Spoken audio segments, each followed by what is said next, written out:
it's important they stick to 5 minutes. I'll start going like this if you're over 5. If you think about getting out of the car, you kind of have to. Car's a little lower. You gotta believe me. You get out like this. You gotta turn, and then you gotta lift yourself up, right? But the drop block and pop it. You actually hop on it. It makes a little sound. Don't get scared. It turns by itself, so you don't have to do any back, and then it pops you up using less muscle force. We designed it for people with no arms.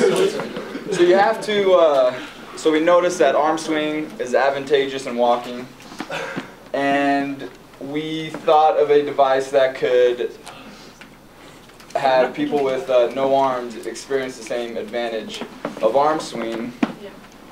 So we came up with this.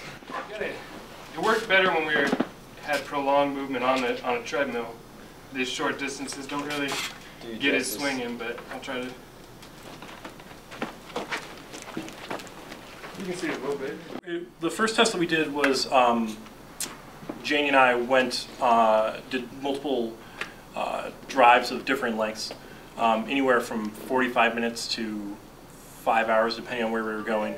And on the way there, I did not use the hamstring roller, and then tested my loss in flexibility from the beginning of the car ride to the end by just doing a toe touch test. So by touching or testing how close I could get to my toes, and as you all can see, I can't touch my toes because I'm not very flexible.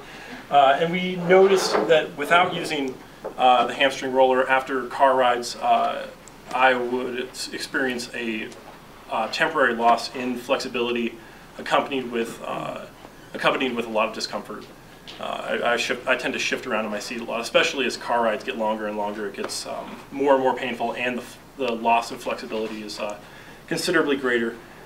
So on the way back for the way back on each one of our trips, I just use this hamstring roller ad lib. So just whenever I started to experience discomfort, I would just set it on the car seat, and then I would roll back and forth on it using the steering wheel and the dead pedal, because oftentimes we were on the interstate, so I could take my foot off the pedal and just roll back and forth on it.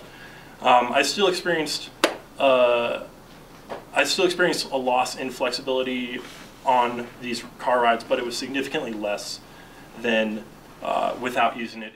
You know, obesity is a major problem in America, and a lot of people say that they don't have time to go to the gym or whatever. So what this suit does is it allows you to do your regular activities. You can walk the dog, you can wash dishes, but it makes everything a little bit harder. So that you get a little bit more, you get your workout while doing your regular activities.